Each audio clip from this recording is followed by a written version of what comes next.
বাংলাদেশি পণ্যের উপর যুক্তরাষ্ট্রের পাল্টা শুল্ক আরোপ ইস্যুতে দৈনিক প্রথম আলো তাদের প্রধান শিরোনাম করেছে। যুক্তরাষ্ট্রের সঙ্গে আবারও বসতে চায় বাংলাদেশ, পাল্টা শুল্ক, অর্থনীতিবিদ ও ব্যবসায়ীদের সঙ্গে বৈঠক, যুক্তরাষ্ট্রের সঙ্গে দর কষাকষি নিয়ে আলোচনা, বাণিজ্য উপদেষ্টার সংবাদ সম্মেলন, যুক্তরাষ্ট্রের সঙ্গে 2 দফা বৈঠকে সমঝোতা হয়নি, 3য় দফা আলোচনার জন্য যুক্তরাষ্ট্রকে চিঠি। জুলাই উইমেন্স ডে উপলক্ষে পত্রিকাটির রিপোর্টে শিরোনাম করা হয়েছে, জুলাই উইমেন্স ডে, নারীর প্রতি দৃষ্টিভঙ্গি পরিবর্তন হয়নি। দেশের আইন শৃঙ্খলা পরিস্থিতি নিয়ে পত্রিকাটির রিপোর্টে শিরোনাম করা হয়েছে, 6 মাসে খুন বেড়েছে, মামলার পরিসংখ্যান, ডাকাতি, দস্যুতা, ধর্ষণ, অপহরণ, নারী নির্যাতন ও পুলিশ আক্রান্ত হওয়ার ঘটনার করা মামলা কখনো বেড়েছে, কখনো কমেছে। বাংলাদেশি পণ্যের উপর যুক্তরাষ্ট্রের বাড়তি শুল্ক আরোপ ইস্যুতে দৈনিক সমকাল তাদের প্রধান শিরোনাম করেছে।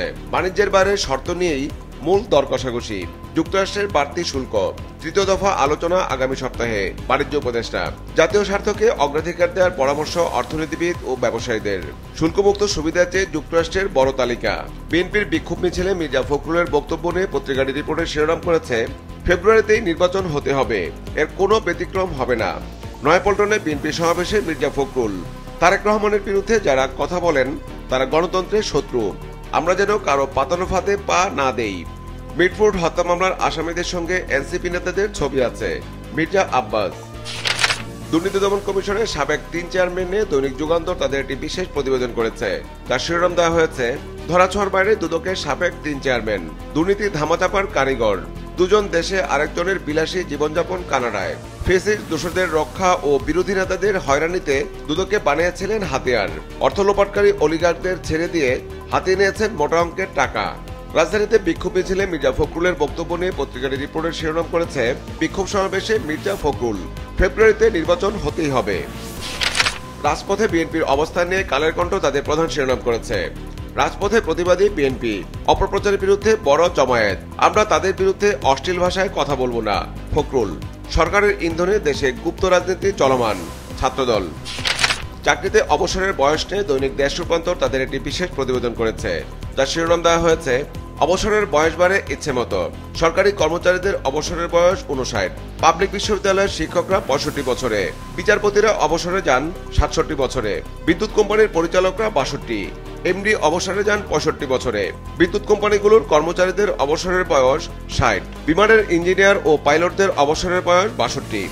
মানবতা বিরোধী অপরাধের মামলায় সাবেক আইজিপি চৌধুরী আব্দুল্লাহ আল মামুনের রাজসাক্ষী হওয়া ইস্যুতে পত্রিকাটি একটি বিশেষ প্রতিবেদন করেছে। যার শিরোনাম দেওয়া হয়েছে, রাজসাক্ষী মামুনের পার পাওয়া সহজ নয়। ডক্টর মোহাম্মদ ইউনূস ও গণঅভ্যুত্থানের শহীদদের ইস্যুতে হাইকোর্টের একটি রুল নিয়ে দৈনিক কালবেলা তাদের একটি প্রতিবেদন করেছে। যার শিরোনাম দেওয়া হয়েছে, শহীদদের জাতীয় বীর ডক্টর ইউনূসকে জাতীয় সংস্কারক ঘোষণায় রুল। 2026 শিক্ষাবর্ষের বই ছাপা নিয়ে দৈনিক কালবেলা তাদের একটি বিশেষ প্রতিবেদন করেছে। যার শিরোনাম দেওয়া হয়েছে, আওয়ামী লীগের মন্ত্রীর ভাই পাচ্ছেন 1 কোটি বই ছাপার কাজ, 2026 শিক্ষাবর্ষ। গত বছর প্রায় 1 কোটি 43 লাখ টাকার বইয়ের কাজ। সিন্ডিকেট করে রাব্বানী জব্বারের নেতৃত্বে 7-8টি বড় প্রেস মালিকদের দরপত্র জমা। ভাগবাটোয়ারার দরপত্রে সরকারের বাড়তি খরচ 300 কোটি টাকা। সহযোগিতার অভিযোগ আওয়ামী লীগের সুবিধাভোগী কর্মকর্তার। আর্থিক অনিয়মের অভিযোগে রাব্বানী জব্বারকে সরালো বাণিজ্য মন্ত্রণালয়। ঐকমত্য কমিশনের বৈঠক ইস্যুতে পত্রিকাটির রিপোর্টের শিরোনাম করেছে, ঐকমত্য কমিশনের বৈঠক, নারী প্রতিনিধিত্ব ও উচ্চকক্ষ নিয়ে মতৈক্য হয়নি। তারেক রহমান ইস্যুতে দৈনিক বাংলাদেশ প্রতিদিন তাদের প্রধান শিরোনাম করেছে, টার্গেট তারেক রহমান, দেশকে গণতন্ত্র উত্তরণে যে প্রক্রিয়া চলছে তা থামাতে পরিকল্পিতভাবে মিথ্যে ও ভিত্তিহীন তথ্য ছড়ানোর অভিযোগ নেতাদের। বিএনপির বিক্ষোভ মিছিল নিয়ে পত্রিকাটির রিপোর্টের শিরোনাম করেছে, বিক্ষোভে উত্তাল নয়াপল্টন, চক্রান্তকারীদের পরিকল্পনা অত্যন্ত ভয়াবহ, ফেব্রুয়ারিতেই নির্বাচন হতে হবে। ফখরুল, দেশের বিনিয়োগ পরিস্থিতি নিয়ে পত্রিকাটি একটি বিশেষ প্রতিবেদন করেছে। যার শিরোনাম দেওয়া হয়েছে, 2.5 লাখ কোটি টাকার বিনিয়োগ হুমকিতে, ছাড় মূল্যে প্রতিষ্ঠান বিক্রি করতে চান উদ্যোক্তারা। 1 বছরে কারখানা বন্ধ হয়েছে 20টির বেশি, শিল্প এখন উদ্যোক্তাদের গলার কাটা।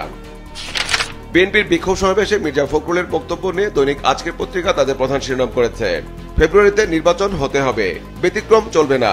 বিএনপি সমাবেশে ফখরুল, নির্বাচন ঠিক হওয়ার পর থেকে ওদের মাথা বিগড়ে গেছে, ভোটের পরিবেশ বিঘ্ন করতে অজুহাত বানানো হচ্ছে লালচাঁদ হত্যাকে, শিবিরের গুপ্তকর্মীরা মব সৃষ্টি করছে।